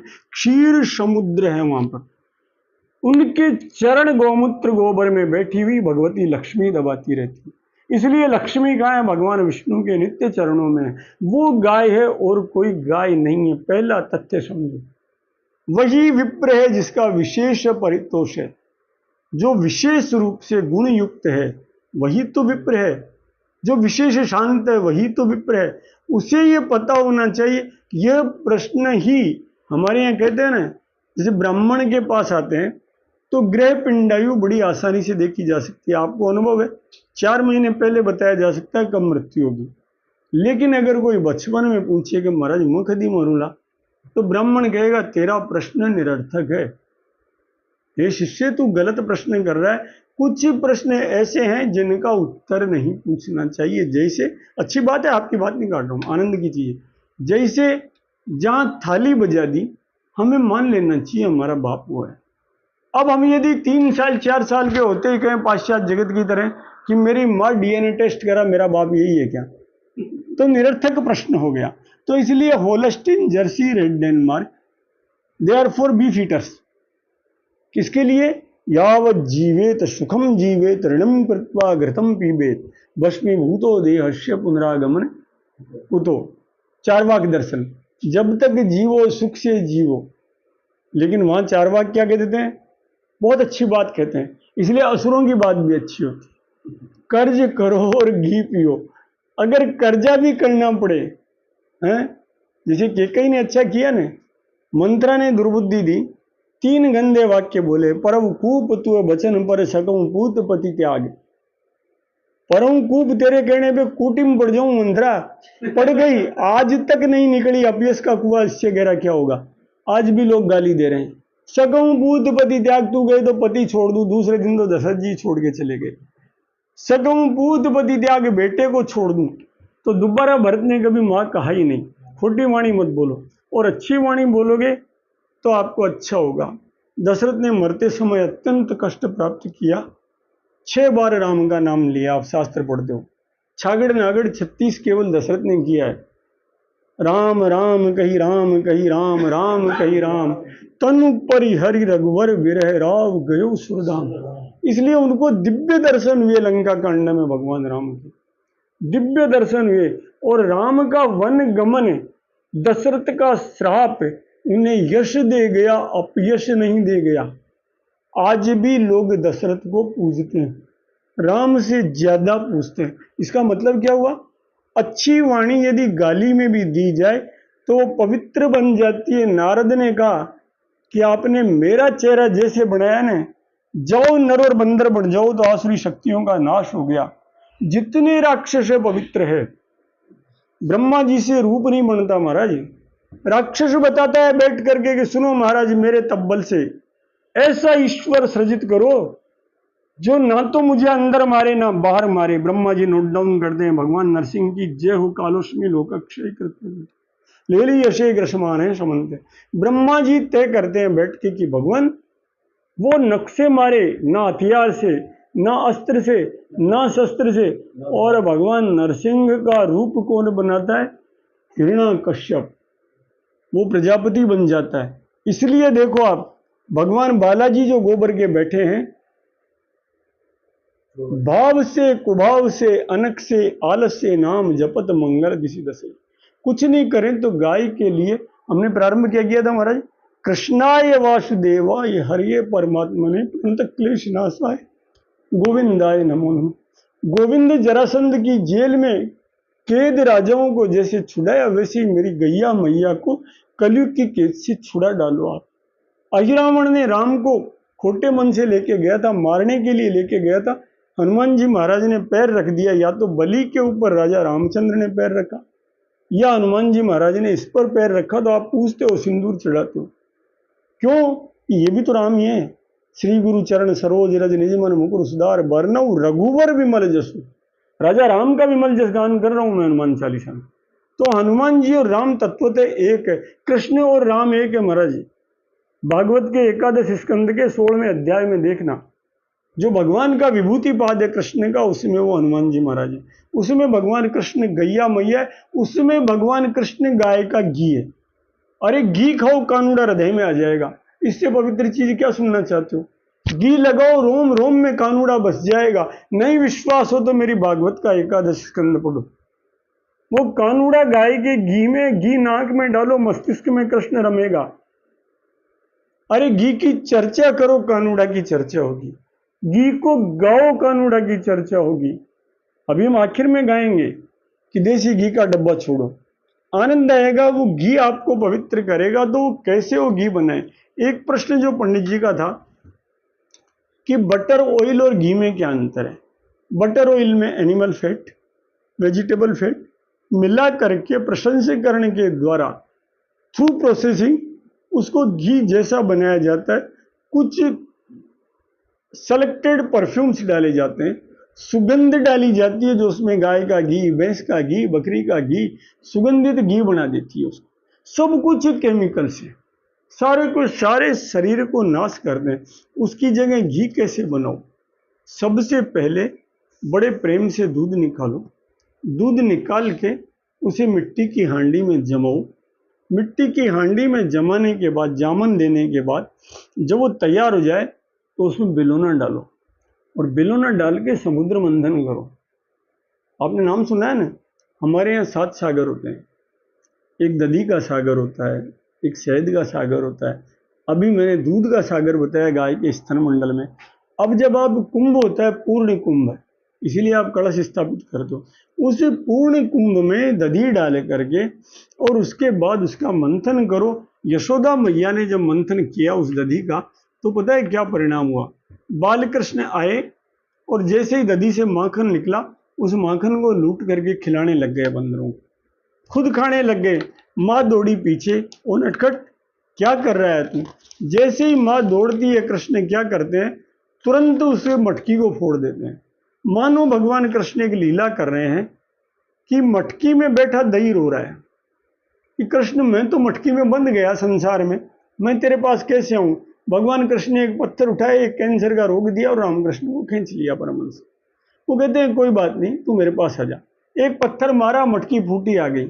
इतने में माँ कृष्ण के पीछे दौड़ती है तो चूल्हे पे लड़ाई चालू हो जाती है। वो दूध कहता है देख कानूड़ा, मैं दूध कैसे कूदूं? तो भगवान कृष्ण थोड़ी अग्नि को प्रेरणा देते हैं कि थोड़ी ज्यादा जलो। अग्नि जलते ही दूध उफड़ के दौड़ के कृष्ण के पास आ जाता है। माँ परेशान हो जाती है और भागकर उन्हें उखड़ के बांध देती है, क्योंकि यमलार्जुन को मुक्त करना था। लीला बहुत बड़ी है, लेकिन माँ के द्वारा यह बताया गया कि भगवान कृष्ण की मावड़ भी बिलोना करती थी, तो फिर विष्णु शर्मा की मावड़ क्यों नहीं करे?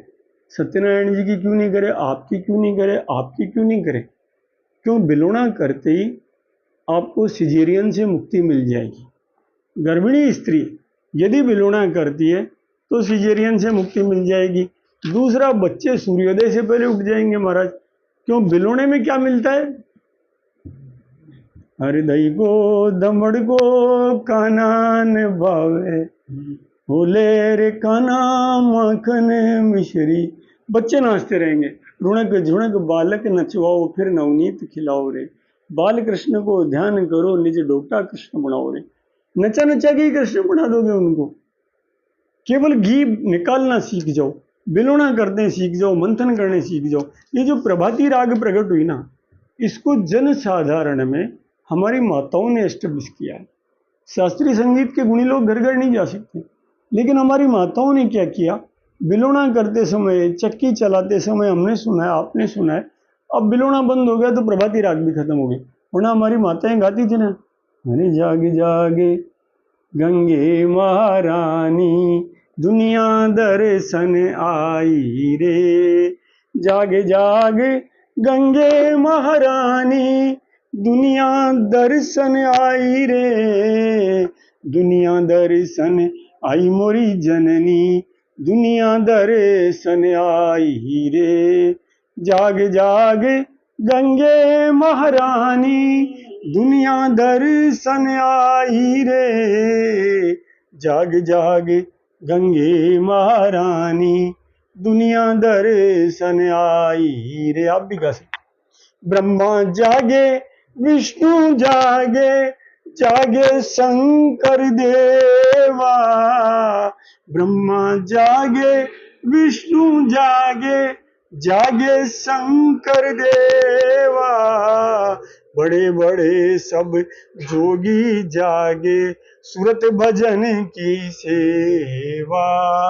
बड़े बड़े सब जोगी जागे, सूरत भजन की सेवा।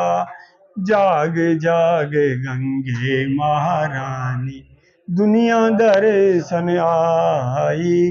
राम जी जागे, लखन जी जागे, जागे चारों भाई। राम जी जागे, लखन जी जागे, जागी सीता माई, हाँक देत हनुमान जी जागे, हाँक देत श्री बजरंग जागे, जागत लंक जलाई, जाग जाग गंगे महारानी, दुनिया दर्शन आई। और कौन जगता था? अरे सुआ पड़ावत गणिका जग गई, जागे सजन कसाई।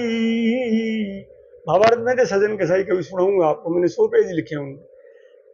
बड़े बड़े सब जोगी जागे, जागे सजन कसाई, निरंकार नारायण जागे, जागत सृष्टि रचाई, निरंकार नारायण जागे, जागत सृष्टि।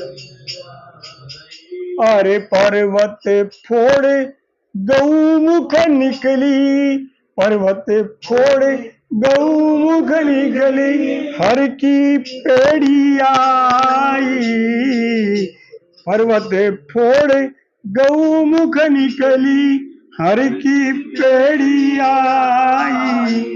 दो कर जोड़ भगीरथ बोले, धनी धनी गंगा माई, दो कर जोड़ भगीरथ बोले, जय जय गंगा माई, जाग जाग गंगे महारानी, दुनिया दर्शन। ध्रुव जागे प्रहलाद भी जागे, ध्रुव जागे प्रहलाद भी जागे, जागे सजन कसाई, सुआ पढ़ावत गणिका जागी, जागी मीरा बाई, सुआ पढ़ावत गणिका जागी, जागी मीरा बाई, जाग जाग गंगे महारानी, दुनिया दर्शन आई। गंगा श्री भागीरथ ल्याए, अपने कुल के ताई, गंगा श्री भागीरथ ल्याए, अपने कुल के ताई, जो गंगा को ध्यान करत है, कुल समेत तर जाई, जो गंगा को ध्यान करत है, कुल समेत, जाग जाग गंगे महारानी, दुनिया दर्शन आई। गंगा चरित्र की आपको भक्तमाल कभी फिर सुनाऊंगा, मेरी बनाई हुई है, ढेरों पद लिखे हैं। हाँ महाराज, महाराज आज प्रश्न घी का, आज प्रश्न घी का, शेष प्रश्नों में चर्चा, शेष प्रश्न बाद में। आज प्रश्न, आज केवल एक क्या होगा, जो नहीं वो इसलिए कि जिस नाव को बंदरगाह से भटक जाए वो भटक जाती है। शास्त्र चर्चा में भी यदि हम 1000 प्रश्न करेंगे तो आप कठोपनिषद पढ़ो, नचिकेता सीधा प्रश्न करता है और सीधा उत्तर मिलता है। आत्रेय के पास ऋषि सीधा प्रश्न करते हैं कि महाराज बुखार क्या है, तो बुखार बुखार बुखार बुखार, वो चिकित्सा स्थानों में केवल बुखार बोलते हैं, बुखार में उल्टी नहीं आती। तो हमारे प्रश्न तो उचित है, सारे प्रश्न उचित है। नारायण के चोला चढ़ना, इससे सुंदर क्या होगा, इसकी अलग से चर्चा करेंगे आपको बहुत विस्तार से। आप रात्रि में बैठना, आज ही कर लेंगे चाहे पूरी। लेकिन अभी जो विषय है हमारा गऊ का घी, गऊ का घी क्या है उस पर करना है। गंगा प्रसंग इसलिए आ गया कि गंगा और गाय एक है, गंगा भी माता है, गाय भी माता है, और इतनी बड़ी माता है कि जब तुलसीदास जी जाते हैं तो एक प्रश्न खड़ा होता है, वो डरते हुए, मैंने लिखा है ये पद, उसका 1-2 सुनाता हूँ, बाकी बाद में सुनाऊंगा। पग मेलूं तो डर लगे नारायण बन जाऊं, अरे पग मेलूं तो डर लगे, भयंकर डर है कि ये विष्णुपदी है, पैर रखते ही तो मेरे को विष्णु होने का भय हो जाएगा। और शीश धरे शंकर बणु मावड़ किण विद्याऊं, मातन द्याऊं ज्ञान, कैसे तेरी पूजा करूं, माथे पे रखते तो जटा में गंगा विराजे। तो गंगा महान है। साधु जी गंगा नद्य महान सुमिरे जो नर भव तरे, केवल स्मरण से भव तर जाता है। वैसे ही गाय है। इसलिए वापस घूम करके गाय का घी, गाय का घी कैसे बनाया, बिलोना किया, मक्खन बनाया, फिर मक्खन को तपाया, फिर उसके बाद छाछ अलग की। जैसे जीव से ब्रह्म मिल भी गया, अलग भी हो गया। और उसके बाद क्या मिला साहब आपको, लक्ष्मी का सार। लक्ष्मी कहाँ थी, गोमय वस्ते लक्ष्मी। भगवान की कृपा से जब लक्ष्मी गाय के पास गई, मैं गोबर के समय सुनाऊंगा ये, तो उस समय लक्ष्मी को गाय के शरीर के पृष्ठभाग में, सबका मुखभाग पूजित है, गाय का पृष्ठभाग पूजित है, उस पृष्ठभाग से गोमूत्र गोबर गाय के जो दिव्य चीजें हैं वो उससे निकलते हैं। तो उससे वो दुग्ध के रूप में क्षीर सागर में जो यहाँ थुई में बना सोना, वो सोना वहां आया। वो सोना, वो लक्ष्मी दूध से जमी और परिष्कृत हुई, दही बनी। दही से बिलोना मंथन हुआ। समुद्र मंथन से कौन निकला है, कौस्तुभ मणि, लक्ष्मी, उच्चश्रवा घोड़ा। श्री श्रुभ्ये नमः, श्री श्रुभ्ये नमः, श्री श्रुभ्ये नमः। पंच गावों, जब वक्त आएगा मैं बताऊंगा उनका विस्तार से, आप विस्तार से बताऊंगा। तो पंच गाव निकली, फिर उसका मंथन हुआ। मंथन क्या होता है, मंथन में पहले गलत चीज आ जाती है हमारे भी। देवासुर संग्राम यही तो है, जब आएगा तो बताऊंगा। उस कालकूट विष को कौन पिएगा, गाय के शरीर में शंकर है, वहीं पी जाते हैं। तृणानि खादांती, जो भी खाती है सब पी जाते हैं बैठ के। कीन दया तब करी साई, श्री राम नामाखिल मंत्रम बीजम च हृदये प्रविष्टम, हालाहलम वा प्रलयानलम वा विष्टाम वा कुतो भयम। मैं नहीं जानता जहर है, मैं नहीं जानता क्या है, बस पी जाते हैं शंकर। वो गौ माता के भीतर बैठे हुए शंकर, जैसे पूतना के समय कृष्ण के कंठ में आप बैठ गए थे।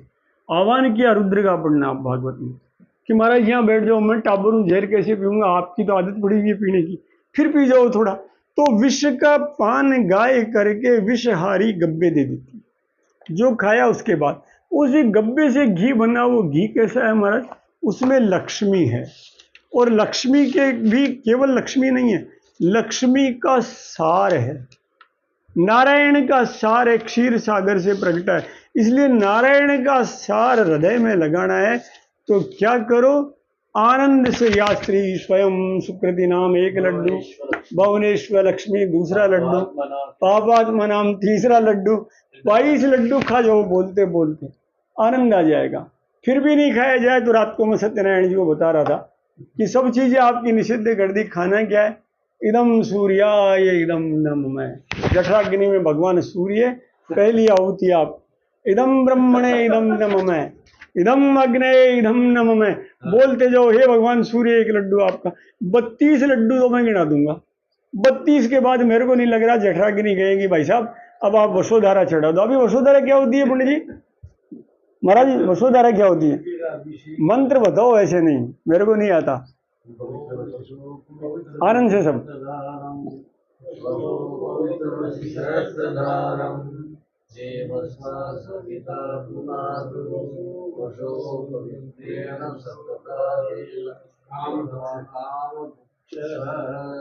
ये क्या है, देवताओं को अपना तो फल श्रुति है। देवता भी घ्राण से सूंघने के बाद घी की धार चाहते हैं, जम के घी पिलाओ प्रसन्न हो जाते हैं। जैसे हमारे क्या करते थे, आज के 30 साल पहले हलवा जब खिलाते थे, काली कढ़ाई में बनता था, बढ़िया झरझरता घी का हलवा यूं तैरता था। और थाली में हलवा डालने के बाद, इनको पता होगा पंडित जी को, एक जना चरी लेके आता था, महाराज घी लो, और महाराज 1.5 गिलास तो पी जाते थे बैठे बैठे। तो वो देवता कहते हैं यार भाई थोड़ा पिला भी जाओ उन्हें आप। तो ये आपकी वशोधारा, वो घी पीना चाहते हैं, तो इसलिए आप भी घी पियो, गाय का पियो, और नहीं तो रूखी सूखी खाओ। गाय का घी पियोगे तो आपको आनंद आ जाएगा। नास्तिक भी गाय का घी पीना चाहते हैं, क्योंकि इससे आपका हाई डेंसिटी लिपोप्रोटीन HDL और LDL बैलेंस में आ जाते हैं। एक डिक्रीज होता है, एक इंक्रीज होता है। गाय का घी आपको लाभ देता है, इसलिए गाय का घी पी लो। यहाँ तक देखो कि जिस समय आपका पाणी ग्रहण संस्कार होता है, 15 दिन पहले हमारे बाप दादे परंपराएं यूं ही नहीं बनाते थे। उन्होंने माथे पे तिलक, कोई पागल थोड़ी थे जो लगाते थे। आज्ञा चक्र पर तिलक लगाने से विवाह के बाद पत्नी वश में टीका होता था, पिता की मृत्यु के बाद परिवार वश में क्योंकि टीका होता था, राजा बनने के बाद राजवश में क्योंकि टीका होता था, और उसके बाद जब कोई ब्रह्मलोक जाता था तो देवता टीका लगाते थे, विद्यालय में जाता था तो गुरु पद रज का तिलक लगता था, सारे ज्ञान वशीभूत हो जाते थे। इसलिए तिलक, शिखा और सूत्र ये हमारी पहचान है, इससे विमुख नहीं होना चाहिए। कम से कम हम बियर की दुकान पर नहीं चढ़ेंगे टीका होगा, और या चढ़ते ही वो गएगा अरे महाराज थे कहीं टीको लगा बियर ले भागा, वो मना कर देगा। आमलेट की थैली पे नहीं जाएंगे, यही फायदा हो जाएगा। इसलिए सब टीका लगाएं, ये भी धर्म है। वरना पता है क्या है, हम लोग जो गाते थे बिनोरा जिमते थे ना महाराज, 15 दिन तक पूरे गांव में टाबर जाता था ब्याह से पहले, और सब जगह उसको क्या खिलाते थे, लापसी चावल। लापसी क्यों खिलाते थे बताओ आप, कोई ध्यान है? गेहूं सूर्य का कारक, गुड़ सूर्य का कारक, घी बृहस्पति का कारक, सुनो आप, चावल चंद्रमा का कारक, उसको खिलाते थे। और अंत में उस पर राई लूण करते थे ताकि राहु केतु का असर नहीं हो। फिर घर में खिलाने लगे, साथ में मीठा भी देते थे, बतासा देते थे चंद्रमा का कारक।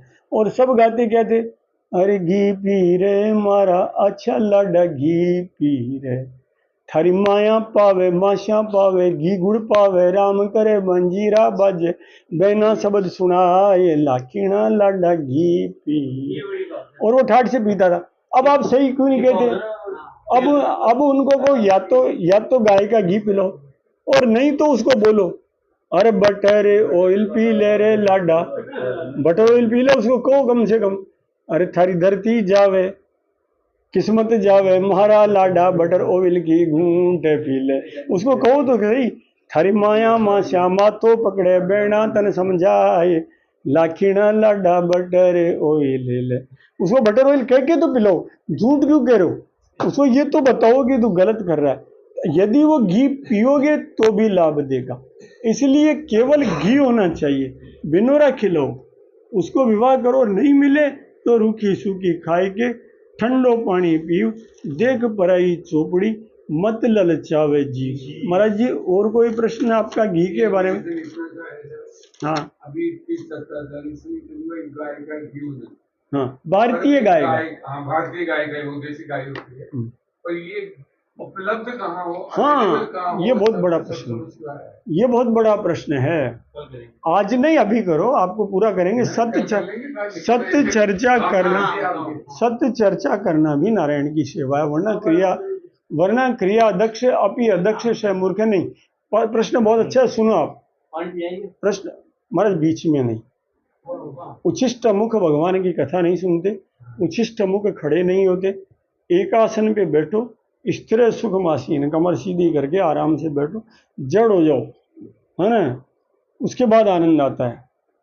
हमारा प्रश्न क्या था महाराज, दोबारा बताना। उपलब्ध कहाँ हो? Once you create demand, each and everything is available. आपके मन में कोई डिमांड नहीं थी कि आपको चतुष्पद चाहिए, आधुनिक युग का घोड़ा चाहिए, कार चाहिए।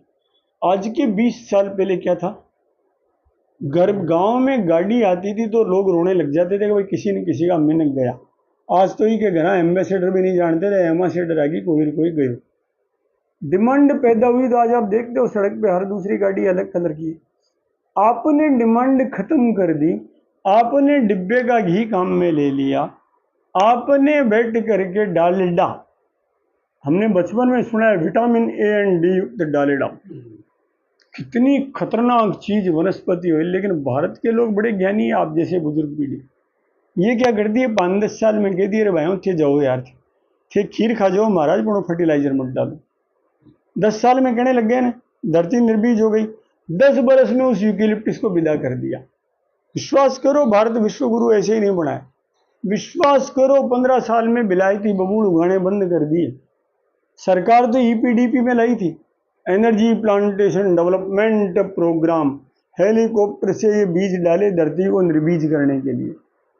लेकिन 15 बरस में हमारे किसानों ने कह दिया कौन डाला सकता। आज की तारीख में गांव में जब होल्स्टीन और जर्सी का सीमन लेकर के जाते हैं तो किसान कहता है भाई साहब खीर खा लो, रोटी खा लो, चूरमो खा लो, हमारी गाय को सत्यानाश मत करो। मने तो राठी को बीज दो, मने थार पारकर को बीज दो, मने गिर को बीज दो। ये कौन है ये राठी थार पारकर गिर? कभी नाम सुना है आपने महाराज? कांकरेज की सवाई चाल, मारा नागौरी बेला ने पानी कुण पावलो, ड्रोट पर्पज बैल, खेती के लिए सर्वोत्तम बैल।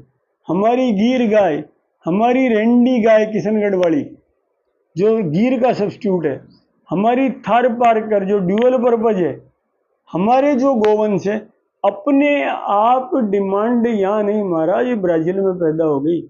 कुवैत वाले गोबर ले गए लाखों टन यहाँ से, वहां पर कुएं मीठे हो गए अग्निहोत्र से, गाय के घी का अग्निहोत्र। उसमें क्या लिया उन्होंने? गाय का घी, अनब्रोकन राइस, सूर्य स्पष्ट करके सूर्योदय के समय और सूर्यास्त के समय एकदम सूर्याय एकदम नम। तीसरे मंत्र पे धरती पवित्र हो गई। उसकी राख को जब हैंडपंप में डाला ना उन्होंने, पानी मीठा हो गया 6 महीने में। तो एक बार आप पहले मन में इच्छा पैदा कर लो। 3 चीज होती है, change in knowledge, change in attitude and change in skill. पहली चीज नॉलेज होनी चाहिए कि गाय क्या है। गाय का मतलब भारत की गाय, गाय का मतलब जिसके थुई है, गाय का मतलब जिसके गल कंबल है। दूसरी चीज हमारा एटीट्यूड, कि हम दृष्टिकोण पलटे कि नहीं खाएंगे तो गाय का घी यार नहीं खाएंगे, बाल हट है, राज हट है, त्रिया हट, इसको करें कि नहीं आज के बाद खाएंगे ही नहीं मिलेगा। आप देखो जिस दिन आप खरीदना बंद कर दोगे डब्बे में बंद घी बंद हो जाएगा, और ये बहुत जल्दी हो जाता है। एक बार चर्चा चली थी कि मेहंदी का हाथ लगाओ नहीं तो डाकण घर में आ जाएगी। करोड़ों घरों में मेहंदी के हाथ दूसरे दिन लग गए। खाली यही तो कहना है कि होल्स्टीन जर्सी का घी यदि खाओगे तो ब्रेन का स्टिमुलेशन A1 घी से खत्म होगा, राहु का प्रकोप होगा। आपके घर में राहु आएंगे तो क्या होंगे? आप बिना धड़का माता घूमेरा सुना, बिजली का खटका बंद कराओ लो। हम अकेले थोड़ी है यहाँ, वाइब में शरीर हो सकता है 50 दूसरे बैठे पूछो सत्यनारायण पंडित जी, वो भी तो कथा सुनते हैं। इसलिए उस कथा के बीच में उच्छिष्ट मुख नहीं होना चाहिए। उस कथा के बीच में हम स्थिर भाव से बैठे आनंद लें। ये भी आपका मंत्र जाप हम दृढ़ विश्वासा पंचम भजन सो वेद प्रकाश। वेद का प्राकश्य भगवान का मंत्र है। इसलिए जिस समय गाय का घी खाओगे, मैं गाय के घी जब बताऊंगा ना अगले चरण में, 100 प्रकार का गाय का घी होता है। तृष्णादि घी होता है, चरक संहिता में बहुत तरीका मूलों से बनता है, पंचमूल घृत बनता है, 10 मूल घृत बनता है, हींग से घी बनता है, हींग जीरा अनाज से घी बनता है, पुराणादि घृत होता है 1 साल पुराना, 100 साल पुराना, कभी खत्म नहीं होता है अगर आप घी खाओ तो। इसलिए पहले धारण क्या करो, हम घी क्या है ये धारण करो। 10 से बार जब कोई खिलाए राम बाबू तो उससे कहो यार देख बटर ऑयल मत खिला, घी खिला, वरना रूखी दे दे, हमको कोई फर्क नहीं। 4 दिन तकलीफ होगा, जब आप 4 दिन तकलीफ होगी उसके बाद आनंद आ जाए। घी अग्नि में नहीं डूबता, आकाश में उड़कर देवताओं का भोजन बनता है, पृथ्वी का भोजन बढ़ता है, पेड़ पर बैठी चिड़िया का भोजन बनता है, सबका भोजन वात के द्वारा बन जाता है। अभी लोग 11 वर्ष से लक्षचंडी अनुष्ठान कर रहे हैं गोबर की से, गाय की रक्षा हो जाए। घी पानी में नहीं डूबता, ठोस घी को पानी में डाल दो, पंच महाभूतों का शिखर है, पानी में डाल दो, कितने गहरे पानी में डालो वो तिर करके ऊपर आ जाएगा। यदि घी खाओगे तो वैतरणी नदी में तिर के ऊपर आ जाओगे। विपाके मधुरम शीतम वात पित्त विषाप हम, ये मधुर है, मीठा है, घी मस्त है, विपाकी है महाराज, इसकी ठंडी प्रकृति है, वात और पित्त के दोष को हर देता है, विषहारी है, इसलिए हाईएस्ट डिटॉक्सिंग मेडिसिन इज भारतीय गाय का घी, नॉट बटर। अंग्रेजी का बटर मिल्क नहीं है, अंग्रेजी के बटर मिल्क से बड़ा हुआ क्लेरिफाइड बटर नहीं है। मैं नहीं कह रहा, महान ऋषि सुश्रुत कहते हैं कि सुनो ये मधुर है, यह आपको आनंद देता है। वैतरणी से यदि तैरते हुए जाना है तो या तो गाय की पूंछ पकड़ो। एक और है, गाय के घी के लिए शास्त्र कहते हैं ये अलक्ष्मी का नाश कर देता है। अगर अलक्ष्मी है, दारिद्रता का नाश या तो क्या करती है, श्रीमद् भागवत करती है। दारिद्र दुख ज्वर दाहिताना माया पिशाची परिमर्दिताना। संसार में जो पड़े हुए क्षेमा ये भी भागवतम प्रगट। या तो भागवत करती है दरिद्रता का नाश, या गाय की सन्निधि करती है, और या फिर गाय का घी आपके सारे के सारे शरीर को शुद्ध करके यहाँ तक कि आपको औषधि मुक्त कर देता है। यदि गाय का घी आपने खा लिया, आपके सारे रोग नष्ट हो जाते हैं, सारी हड्डियों की जकड़न नष्ट हो जाती है। मैं जो कह रहा हूँ आपको अनुभूति योग से कह रहा हूँ। आप बस इतना सा है, कुछ चीजें जो पंडित जी ने पहला प्रश्न किया था, महाराज घी कब नहीं खाना चाहिए, जैसे केले के साथ छाछ नहीं खानी चाहिए। फलम कदल्यास्तक्रेण, केला का फल खा के छाछ नहीं पीनी चाहिए, वो निषिद्ध है। टाइफाइड या जीर्ण अवस्था, जीर्ण रोग लग गया, पीलिया हो गया, तो सीधे घी नहीं खाना चाहिए। उस वक्त यदि खाने की इच्छा है तो थोड़ा दलिए के अंदर पका करके और पकाने के रूप में आप दलिए में खा सकते हो, वरना हमें घृत उस वक्त नहीं खाना चाहिए। दूसरा, जल मधु और शहद तीनों के साथ घी समान मात्रा में भी नहीं खाना चाहिए और असमान में भी नहीं खाना चाहिए।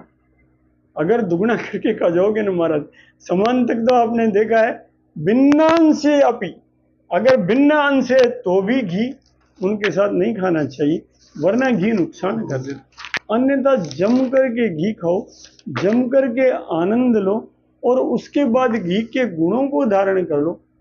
सस्तेधि स्मृति मेधाग्नि बलायु शुक्र चक्षुषाम, बाल वृद्ध प्रजा कांति शोकार में स्वराथि नाम क्षत क्षीण परी।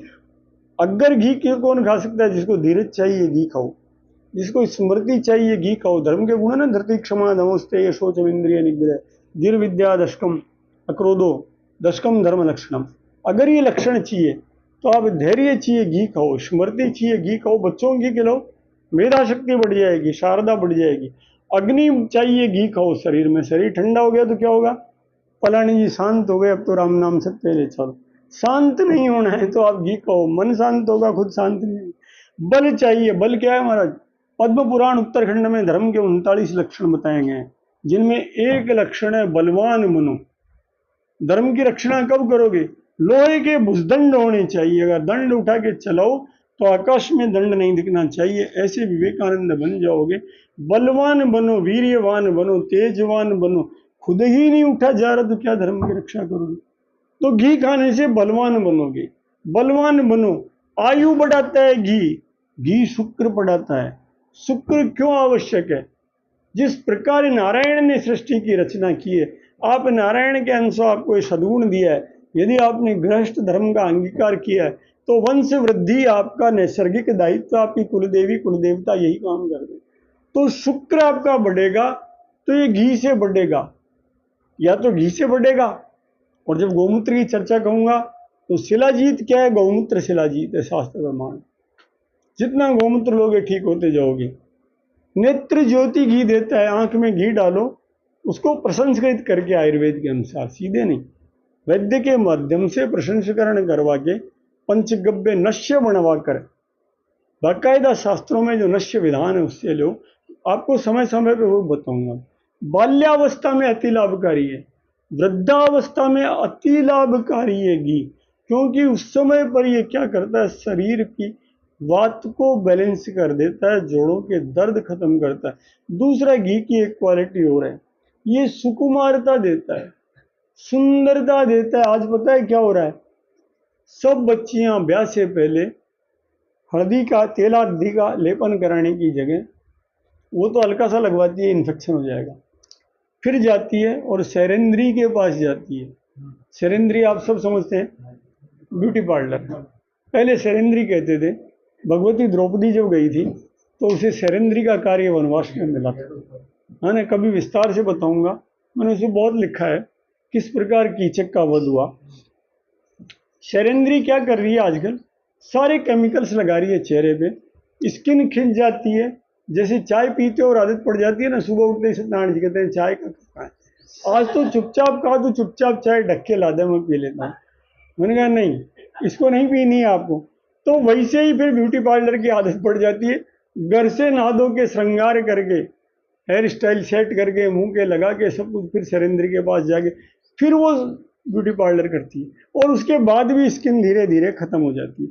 उसकी जगह बढ़िया यदि घृत लेकर के यूं लगाए ना कोई बच्चे, ऐसे उल्टा, तो नित्य यौवन शरीर हो जाता है। वृद्धावस्था तक सुंदरता, या तो सुंदरता मीरा मावड़ की है और या फिर घी की सुंदरता है। या तो मीरा मावड़ की सुंदरता है, कैसी सुंदरता है पंडित जी सुनाते हैं, लीनो गोविंदो मोले मायरी में तो लीनो गोविंदो मोले। अरे कोई कहे सूंगो नी कोई कहे मूंगो, कोई कहे सूंगो नी कोई कहे मूंगो, लियोरी तराजू तोले मायरी में तो लीनो गोविंदो।